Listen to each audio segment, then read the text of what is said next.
Podcasting for Business, episode 8. I mean, we've just had some great banter offline. I wish we were recording. I wish we had officially live streamed at that point.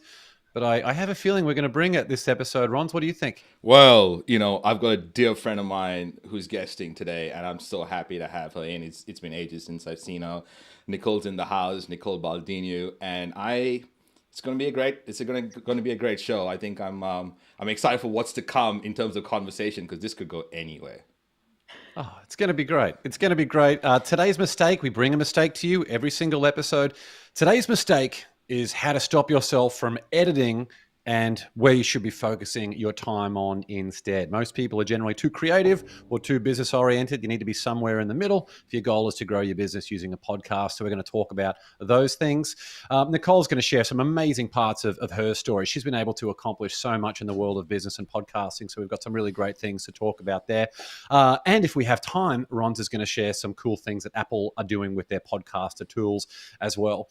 As we go through this episode, if there's something that resonates with you, drop a like, drop a comment, drop a love heart, anything you've got.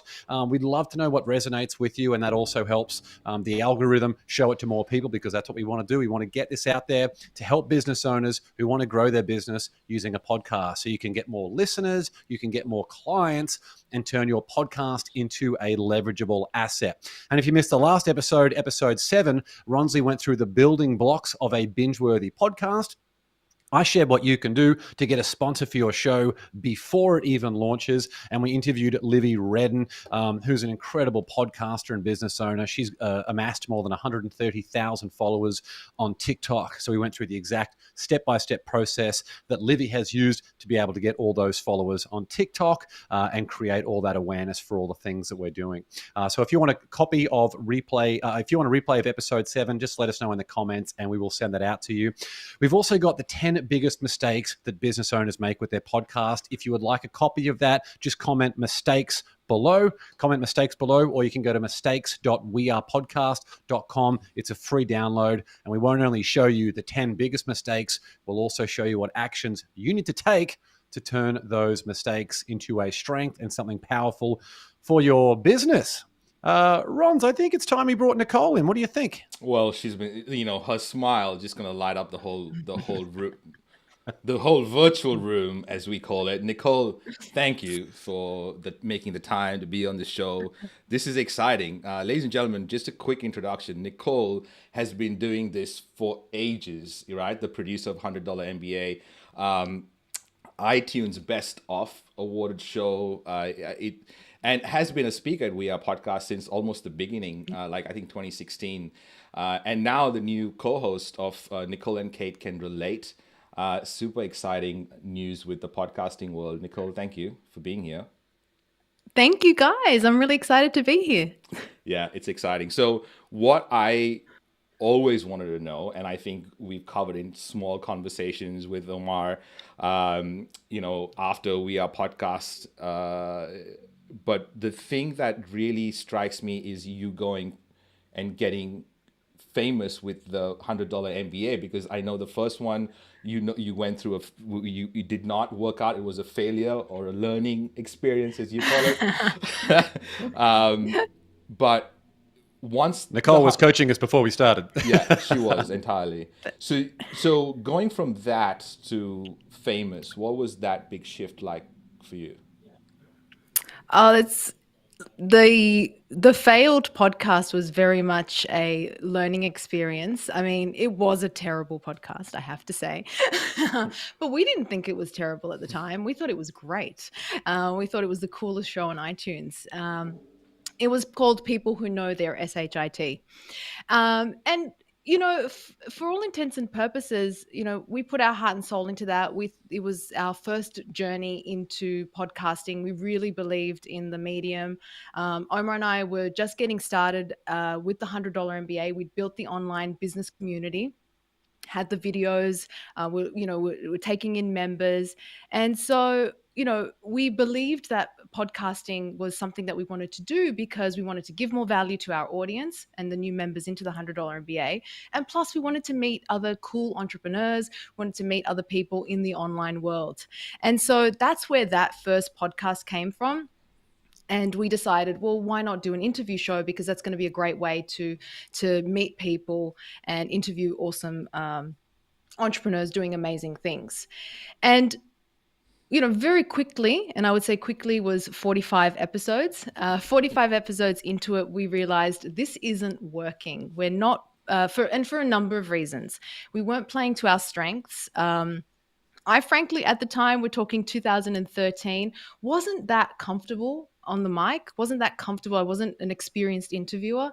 So, I had a few, gaps in my skill set there. And, the audio quality wasn't great. There was kind of a really, frankly, we were trying to do what was already happening in the space. We saw other interview shows that we were very inspired by. And we thought we can do the same thing. And so 45 episodes into it, we realized, okay, this isn't really working. And we decided to go back to the drawing board, and we put our heart and soul and energy and efforts. We basically stopped. We stopped taking clients because we were doing some service work as well while we were building the $100 MBA. And we stopped everything and we said, let's just make this next podcast really great. And so it was a night and day experience with the $100 MBA. We changed the format. We went to a short format. It was a teaching-based podcast because that's where our background and our expertise actually came from. We were both former teachers. I really enjoyed the post-production and the production side of things. That's really where my heart was, in that creative side of putting the show together. So I stepped away from the mic. I let Omar take the stage because he had all the content ideas, the curriculum, everything was, in his head, and it was, what we thought we wanted to deliver to our audience. And so I took a back seat. I edited the podcast, and yeah, we launched in August of 2014. December of 2014, we got the announcement and we were awarded Best of iTunes. Crazy. So that's, the night and day experience. So much to unpack there. The process of being able to build a scalable business, roads lead back to audience and making sure that you can craft the right niche. I'd love to know, Nicole, how you went about finding the right niche who were a good fit for a business that could scale, as well as determining the product ecosystem that would also enable you to scale. So we had this audience of people who wanted to learn to build their business. They were side hustlers. They were trying to, leave their 9-to-5, very much like what Omar and I did. We left our 9-to-5 and we started building our businesses. And so that we were very clear on who the audience was. They didn't have a lot of time. They wanted actionable information that they could take and apply instantly. Like, we were very clear on that mission. And, to be honest, 2,000 episodes later, we haven't deviated with the consistency of delivering a short format. So 10 to 15 minutes, actionable, practical information that can be applied to someone who is building a business, who wants to leave a 9-to-5, or who's wanting to scale their business. Those are the kinds of lessons that we have stuck to, and is the kind of the heart of the $100 MBA. So we were very clear on what our audience needed, and we wanted to make a show, a podcast that matched that audience need. And so that's, really where we've kind of stuck to, that mission and that goal. So what do you think you did to get to becoming best of? Like, what do you think? Here's the reason. The reason for the question is, like you probably, I get asked, Ronsley, I've got this podcast, how do I grow it? And usually they're talking about marketing tactics, and maybe that's what you're going to say. I did a lot of marketing stuff to get to Best of iTunes, but maybe I'm not going to say anymore. What did you do, Nicole, to get to Best of iTunes? What do you think were the things that you had to do to get that to that point? We didn't market unless you want to include that one day experience, which Omar shared on Facebook recently. It was a story of something that we did that we'd never shared before, and it was to get more subscribers to the $100 MBA. We had just launched the podcast, and we wanted more subscribers. And we thought, when we were living at San Diego at the time, so we went to one of the beaches, and we had an esky, a cooler of soft drinks, and I had a sandwich board that basically, which was actually the whiteboard that was in our office, and I had just written down free soft drink, free soda, because we were in the States, free soda for iTunes love. And we spent a day at the beach giving away free soft drinks, and just letting people know, like, hey, this is the show, take out your phone, this is the podcast, subscribe, this is what it's about, and just talking to random people. That lasted a day. We did it. We finally shared that story, because I don't know, for some reason we were really hesitant to share that with the world. So we did try something quite experimental.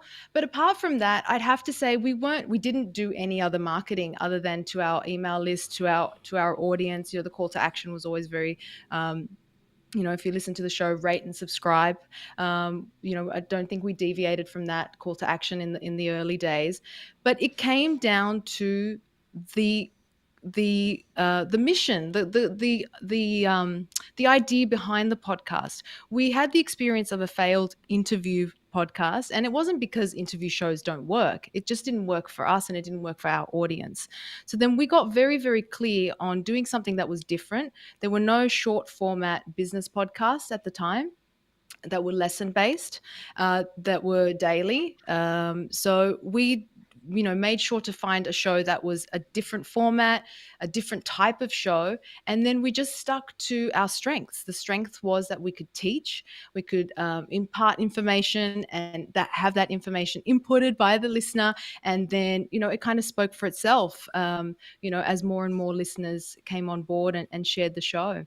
So it was very organic. I'm sorry to say that it was a very organic, kind of growth. Yeah, it's that consistency, such a big part of the puzzle. And also, I feel like, Nicole, with your story, it's getting the reps in. You just got to get those reps in. It's such a big one. And earlier you mentioned influential people. You've been on this podcast journey a lot longer than I have. Are there any relationships or anything like that stand out as something that either just gave you a great sense of fulfillment, or that really helped the trajectory of the business? So we definitely, part of the format too was to include guest teachers, because we do understand that getting awesome people, friends in the business, people in our space in front of our audience has tremendous value. It gets their message out, and it's a way also to spread the show even further. So we definitely leveraged the people that we knew, as we were growing our business. There are just so many people. I can't, if I start to list, I'll feel terrible for leaving people out, but 100%. It's like an award speech at a ceremony. Yeah. Right. I'd rather not go down that road. So, so for sure, like the fact that we recognize you can't really do this in a bubble. You can't do this alone. You have to, leverage your network and give back. And it's that constant relationship building that 100%, helps grow a podcast. That leverage your network there, it's such a big one. A lot of people are like, look, I don't have the network that Nicole or James or Ronsley has. There must be someone in your network, a friend or a friend of a friend, that if you talk about the mission that you've got with the podcast and the impact that you want to have, that if you can say to them, look, I would love an introduction so we can help talk about this problem that you mutually want to help solve. Such a great way. I mean, relationships have changed everything for me. And the reason that I've been able to get so far in those relationships in about 80% of cases is through a podcast. But if you don't start with what you've got, then you will never be able to experience the success that you have obviously enjoying at this stage of your career. 100%. Yeah. Couldn't agree more. I'm super keen to hear what happened after you got best of and where Webinar Ninja fits into the equation, because 2014 at the end, you get best of iTunes, you're getting your listeners, your audience loves the show. How do you start like building the business from there? And when does Webinar Ninja come into the picture? Great question. So the podcast, was really very very much a way to continue to give value to the $100 MBA community. And so that community was growing very slowly. People that would sign up and, opt in to learn about business, and they'd get, free content as well through the podcast. But we were at the same time trying to get more members into the $100 MBA, because that was the business, the product, right? The membership to the community. And so as we were trying to get more members into the community, Omar was running webinars to increase membership and signups. It was there that we kind of started to run webinars, and Omar wasn't really very happy with the setup, with all the tools at the time. We're talking 2014. There weren't a lot of tools out there, and you had to kind of put all these pieces together in order to run that webinar weekly. And it was there that he thought, okay, well, maybe there's something I can do to make this easier for myself, because he's got a little bit of, developing background. And so he put together a very, very basic version to start running webinars for the $100 MBA. And then he actually employed just a freelance developer to put a very basic version together, that then when the attendees of those webinars were attending, they said, oh, what are you actually using to run this webinar on? And he said something that he'd slapped together. And then we got the question on one of those webinars, can I buy it? So it was through that experience of running those webinars that then we thought, oh, there's probably an opportunity to, because it was very early days for the $100 MBA as well. Even though we'd won Best of iTunes, it was still the very, very beginning of that journey. So an opportunity to, start something like a webinar platform was like, okay, let's try this out. And that's where that came from. If you were working with a business owner who wanted to use a podcast to grow their business, what specific things would you help them with? So a business owner who wants to use a podcast? Yeah, someone who was just they were thinking about, or that maybe they had a podcast right now that was treading water a little bit, that needed a bit of an energy kick or a strategy kick, or someone that was trying to use it to either raise awareness of their business or try and reach more people. What type of things would you help them with to use the podcast specifically to grow their business? I think, you just have to go back to understanding the audience, like who are you serving? What, the customers of that business, what do they need? And does the podcast itself, really align with their pain point and what they need? Because a very clear example with our first podcast, which had a different name. It had nothing to do with the $100 MBA in the naming of the podcast. So that was a very clear, red flag. Why would you name a podcast? Well, why would you? In that case, it didn't work for us, right? There was a product called the $100 MBA, a community called the $100 MBA, and we had a podcast called People Who Know Their SHIT. And so those things didn't align. And once again, so yes, the interview format worked and it provided more value, but it wasn't real. It wasn't the quality that we aspired to. There were so many things that just kind of, made it not a great production, which I do think you have to focus on. You have to focus on the production quality. And so once we stripped back that whole interview setup with, Omar and I on a mic and another person on the other end, we were able to then really raise the production quality when it was just Omar, and we were really focused on a very, very tight production, and that just raised the quality of the show and therefore brought more people to it. So you do really have to focus on what does my audience need and what is the best possible quality production that I can put in front of them, because right now there's just this, they've got so much content that's out there to consume. You just really can't afford to have a very scrappy production, and it's okay to start somewhere, but it was just really, really far too scrappy. No, I mean it's really good to get a perspective, right? Because I think that we are all, especially as solopreneurs, and COVID, everything went shut. We kind of went into our own spaces, I suppose. So getting perspective is super valuable. I've we've been in this game for quite a long time, and we forget that there are people that are just coming out and kind of like don't have the same perspective as we, and we might take that for granted. And I think the reason it's really good that you're reinforcing this is because I say that a lot, like, because every other person wants to create an interview type show where they're interviewing 5, 6, 7, 8 figure business owners about their story. It's a common thing. And the reason for that, I think, is because they probably listen to those kind of shows. And as a result, that's, the imagination, that's what they can probably think of or imagine doing themselves, because that's what they've consumed.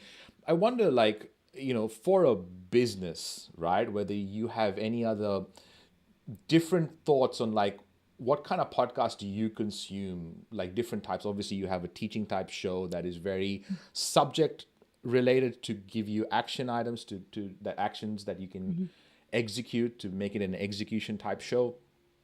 There's the interview type show. Are there any others that come to your mind where you think, oh, I wonder whether, that's a good idea for a business to do? I think documentary style podcasts are very interesting, that kind of peel back the curtain of the operations, the behind the scenes, just really giving a face to the and a voice to the people that are behind the operations. I think more and more people are interested in brands that are very authentic, that they recognize people on the team, rather than these massive companies that have just become like very the people behind those companies are not very front and center. So I think those have a lot of value, to be able to get to know the people that are behind the scenes and sharing their stories. I think ultimately people are really interested in stories, and and everyone has a story. There's so much validity in that. It sounds almost cliche, but it's not. I really do believe that. And I think pulling out those stories of people behind the scenes of a company and creating those kind of mini documentary styles, is, I would think, is very, very engaging and enjoyable to listen to. The power of storytelling, just more and more. That's the way to stand out, isn't it? Having some great stories under your belt and really getting good at telling a captivating story. Nicole, what was the moment where you just felt like, not necessarily that you made it in the world of podcasting or business, but where there was a time where you and Omar, where you just sat down and were like, wow, we feel like there was a moment where you were like, wow, this is a really cool thing that we've achieved, or a certain milestone that you hit? Does anything come to mind? I mean, there's always the part of me that feels like the goalpost keeps moving and that you've never really quite quite made it. But I would say that with the $100 MBA in particular, I have very, very little to do with its success right about now. The team that we have in place that supports the show, that keeps the show running every single day, I think to me that's testament of just feeling like we've built something that has tremendous value and is impacting people's lives, and and I have very little to do with that right now. So I suppose we hit a milestone in March. It was 2,000 episodes of the $100 MBA. So that consistency and that number kind of does hit you and you realize, okay, wow, that's a lot of episodes, and it takes a team to do that, and so that's been a very, very gratifying moment and milestone for us to have hit recently. Yeah, well, congratulations. I think that's huge. Like 2,000 episodes is massive, and with the consistency of the kind of production value that you go out and put, but you decided that, okay, I want more of this pain, so I'm going to start a new podcast called you decided, okay, I'm going to start a new podcast called Nicole and Kate Can Relate. And here are two of probably the most busiest women in the world, and you've decided to start a new podcast. What was the thinking around that? How did that come about? Yeah, that's a good question, in that it's well, it's a very different project for me. It's the first time I've come back and, back on the mic, and I get an opportunity to have a candid conversation every week and catch up with my girlfriend, Kate Erickson, who and a dear, dear friend who we used to live, very close by when and I was still living in San Diego.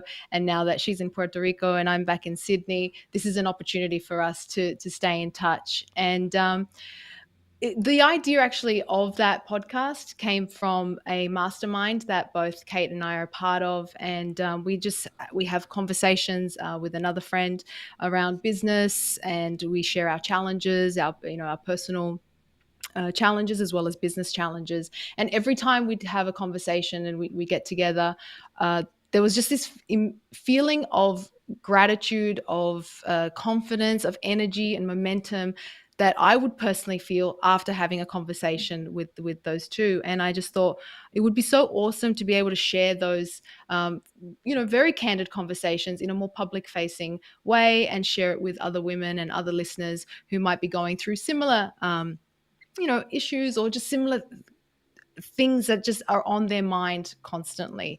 And so that's where the idea came from. But that's really a passion project for me. Kate and I have a great time just getting on the mic every week and having these conversations, and it's been a lot of fun. So there's definitely no the pressure of monetization or building it out as a business at this stage, but never say never, right? And it sounds like you get the thrill of just being around other high achievers, like the mastermind that you mentioned. I'm involved in some as well. I know Ronsley is too. Just being around other high performing individuals, just the energy from those things can just give you this level of productivity where it doesn't matter how much sleep you had the night before. You just wake up and you get after it. Yeah, as business builders, we're in our heads a lot. I don't know if that's just me, but I did find that I was just in my head a lot, and just having those other perspectives, just having those open conversations, and just feeling comfortable to share, honestly, the way I'm seeing something, I'm perceiving something, I'm experiencing something right now, and just having that feedback from another person who is, like you said, high achieving or will just have a different perspective is incredibly valuable. So it's a selfish reason there as well, but it was also a reason to just have a bit of fun, and because podcasting is so much fun. For sure. And I think this is good timing to move into our mistake for this episode, because I think Nicole and Ronsley have both got some great expertise to share for this one. We have compiled a list of 70 mistakes that business owners make with their podcast. This is number 47, spending too much time editing and not enough time marketing. If you would like a copy of this full list, which includes the 10 biggest mistakes and there's actions on how to fix them, just comment mistakes below or go to mistakes.wearepodcast.com. When people start their podcast and they learn editing, I was certainly in this situation. I just over edited the show, and I've certainly heard a lot of people do that as well.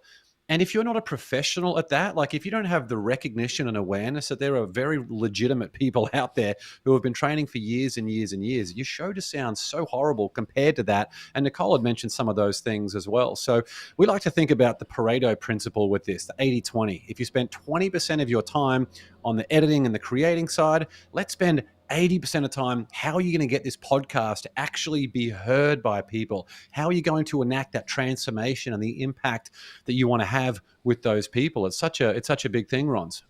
It's a huge thing. And the reason for the 80-20 on this podcasting principle is because a lot of times we want to sound good, right? Because we hear ourselves. And I think one of the most common things I hear as a podcaster or other podcasters say is, I hate the sound of my voice.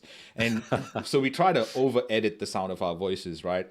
And then what tends to happen is we forget, we think we spend all this time creating this thing, and then we spend 10 hours on this podcast. But we have not spent the 10 hours in the right manner. So if you are spending an hour editing, I'd love you to spend 4 hours marketing. So the more time you spend editing, it means that you spend more time marketing, which makes your editing and all the work you're putting into the edit more valuable. And that's the reason for the 80-20, especially if you're a business owner and you have all these spinning plates and you've got to worry about accounting and team and delivery and marketing and advertising and content and I'm missing a whole bunch of hey. Nicole, any thoughts on this editing side? And you know, for people who just really can't help themselves from editing and over editing and spending days and days on this, just outsource it. Nicole has mentioned that she has a whole team. Shout out to the entire team who are taking care of this stuff. What was that moment, Nicole, where you realized that if you really want to scale and build a business, you just can't do everything yourself? Oh, yes, absolutely. And this is a big shout out to Carl on our team because so I got it up to episode 376. And from episode 376 till now, the show sounds way better thanks to Carl on the team. Shout out, Carl. 100, yeah, he's been amazing. It's true. And even, and I take that's such a good point too, because now we have the experience with the Nicole and Kate can relate, and Kate does all the editing, and we don't want to spend too much time because if you're cutting out all the ums and all the r's and all of that, it starts to sound very unnatural. And it is and there's definitely other people who can do this a lot better, and I learned that 1000%, you know, with the $100 MBA. And I think a lot of the show's quality is due to having an awesome editor. And yeah, we've got one, thankfully. No one take him. He's ours. Everyone's going to look through your friend list to find Carl and contact him directly. There was a situation I had where I was interviewing a very high profile individual, and it was off site, so I had to get a videographer, and they forgot the audio gear. And I was like, oh no, and we had this horrific recording set up that got the job done. And I said to Ronsley, I'm like, mate, I need this to be salvaged in some capacity. He sent it to Tiago, who's this incredible audio guy. I have no idea what he did, but he just brought it up to speed. I mean, there are real experts in this area. And if you're not aware of that, I mean, you could just be producing these over-edited things when what the audience really wants to value is the contemplative pause that your guest might have when they're thinking about an answer that means a lot to them. Yeah, 100%. And I feel like It's an art form. it is an art form. You're right, Nicole. And I think that there's a quote that comes to mind about the music being in the notes between the silence between the notes. And I think that in general, we don't like the silence. So we try to put the different words inside, and we try to jump onto the opportunity as soon as the silence comes into the picture. So I feel I understand, obviously, because we've done so many podcasts, we've gone through the same thing. We wanted to sound good at the start, and through realization of where do you spend effort, this is one of the mistakes that I think can really deflate a business owner, because there are so many things to worry about. And however, if it's a passion project, it becomes different, right? You like really wanna, and I'm also a huge fan of Kate and John, all like doing their own editing from the very start. They have a very serious process of how it happens. I'm pretty sure while it's being recorded, they have markers that they're putting in so that when it's done, they can go back and do the edit really quick. And I think that's all part of the practice. And Nicole, I wanna ask you, because you've created all the social channels for Nicole and Kate can relate. What are you all doing now after the podcast episode gets published? So we use an app. Yeah, definitely. We use an app called Headliner, and that creates these. And there's lots of other apps like this, but Headliner is great, and it'll create a short, under a minute audio clip to promote and share on social. So we definitely do get these little sound bites out there, you know, via Instagram stories or Facebook and you know, whatever social platforms that we're using. Just to give people a taste of, you know, what's in that episode. That's very easy to do and can be, you know, a process that, you know, you can just replicate quite quickly once you do the first one. So that's what we do. And we send an email out after the episode is published as well, of course, letting our email list know that a new episode's out. That's pretty much it that I can think of. So obviously email is a big part of this whole equation, and a lot of the times when we think about promoting our episodes, we think social or we think paid ads probably, but having your old email list and how do you if someone's a listener of your show, how do you get them to be an email subscriber from a podcast? Do you do that? Do you all do that? So if you have a website, obviously, and of course a show should have its own website. Yeah. That's, one of the prerequisites. So if you have a website, a dedicated website for it, then you can have your email Yeah. opt-in there on the website. Then it just becomes, kind of what you want to do as a call to action at the end of every episode, whether if it's early days and you want people to be familiar with the show and to spread the show, then really I would say the best call to action is to have people share it with someone that they know. And as the show then grows, and if you want to switch to getting people to opt into your email, because then you're going to be delivering content via email to continue to communicate with them via email, then it makes sense. It doesn't really make sense if you're just it depends on what you were trying to do. So at the stage, because Nicole and Kate Can Relate is very early stage, we really just want people to listen to it, and if they like it, subscribe and share it with someone that they know. So that's our call to action. But if you have your website, an opt-in there is pretty So straightforward. you're obviously sending it to your email subscribers from the other places with that know of y'all. So that's how you're getting them to you're getting more awareness to Nicole and Kate Can Relate, obviously. And have you do you segment those lists? Is that how you get the thing out there? What's the process? I'm just curious. So right now, Nicole and Kate Can Relate is my own little thing. So we're not sharing it directly with the. Oh, having said that though, we did drop and this is a very effective strategy to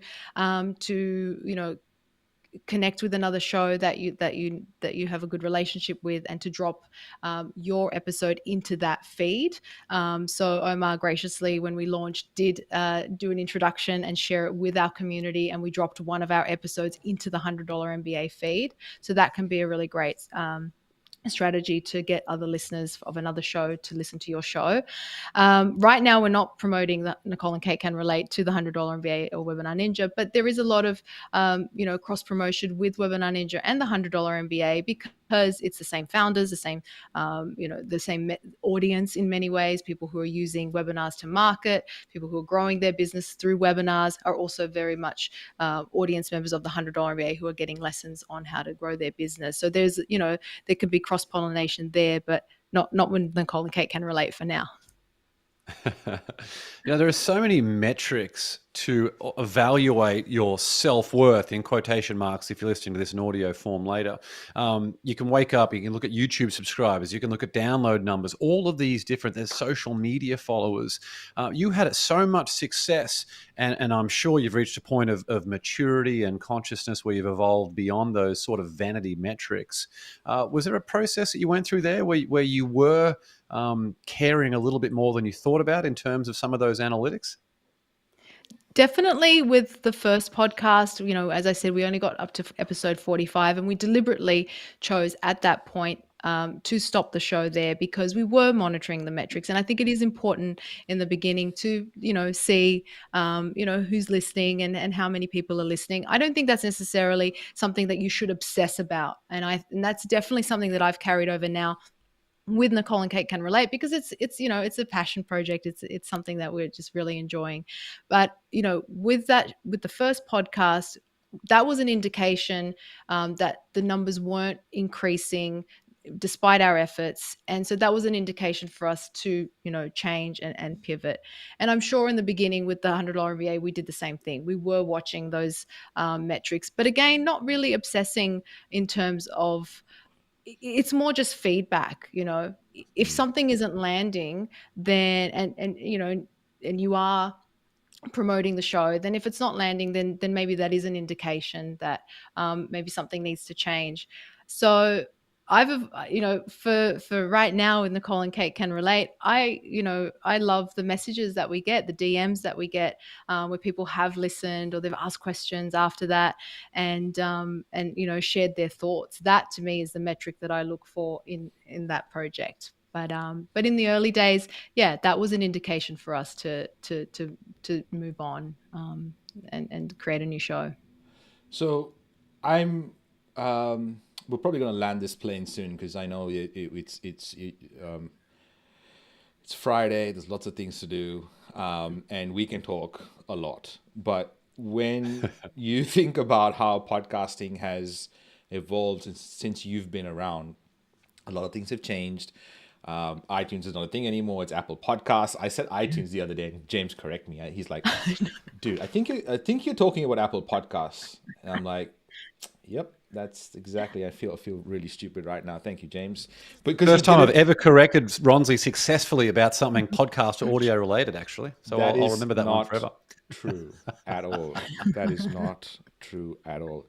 Anyway, the point is, Nicole, when you think about what has changed, Spotify is now in focus. There are lots of tools available. There's a lot of expectations about what a podcast should sound like has changed a lot since we started. What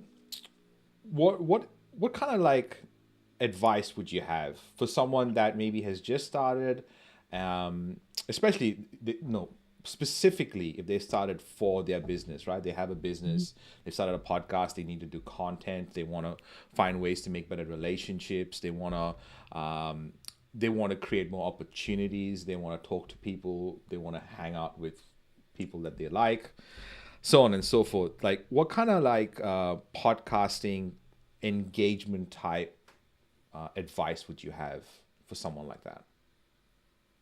I mean, the first thing I'd say is just keep doing it. I know that, people maybe right now think, oh, it's too late to start a podcast. And I just think, absolutely not. The tools have gotten better and so much easier. I mean, I'm going to give a shout out to Justin Jackson from Transistor FM, because for me to be able to launch Nicole and Kate Can Relate while I'm, helping running 2 other businesses, it was super easy because of the tools that are out there. And so I've loved using, that platform. So there's just a lot of opportunities now. And I would say, yes, the production quality has to be great, and you want to keep an eye on that. But I'd say it's a lot easier than, say, video. I think audio is a great medium, and just easier to get started with. So definitely getting started, not giving up, and to keep consistent is what I firmly believe in.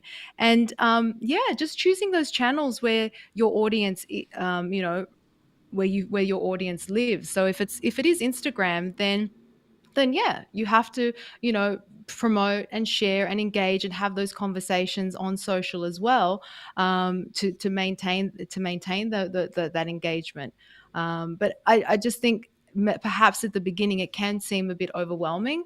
So just define, like, where do you think most of your audience hangs out, and just start there, and then slowly build, add on other channels, because it is really hard to be everywhere, especially when you're just getting started.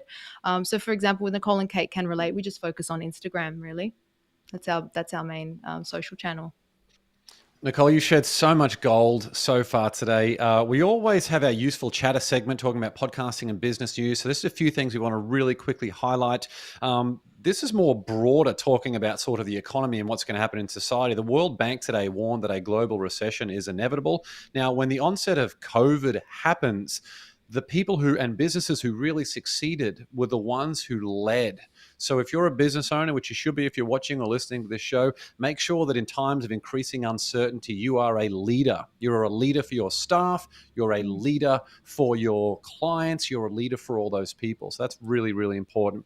And if you're struggling with collaborative tools and you want a new thing to check out, Zoom, we've been using Zoom for a lot of meetings and things, but it's not the greatest collaborative tool. So Switchboard is a new thing that's come out that's made it pretty easy for people to use. So you can go to switchboard.app to check that out. Yeah, and there's some pretty cool stuff with Spotify advertising as well. So ads.spotify.com. I'm not in the frame. That's where it looks. Go check that out, because having ads in your podcast is obviously a thing, and they've made it easier to get people to click on ads when they're listening to a podcast, which is a crazy thing. So have a look at that. That's just got released yesterday in Spotify. So that's what's making the headlines in the world of podcasting. It's a brave new world. These tools that are coming out, making it so much easier to do these things. Nicole, like you you would mention. So make sure you go and connect with Nicole. Go and check out her show with Kate Erickson. Nicole and Kate Can Relate. Go check out Webinar Ninja, $100 MBA. Just go and Google them and just go and connect with Nicole everywhere. She's an incredible and a very inspiring woman. So, Nicole, we really appreciate you coming on and joining us for episode 8 of Podcasting for Business. I appreciate you guys. Thank you so much. Thanks, Nicole. See you. Well, join us next week. Next week, episode 9, we got some fun for you. This show is just getting better and better every episode. So make sure you join us every Tuesday and Thursday, or every Wednesday and Friday if you're based in Australia. We'll see you very, very soon.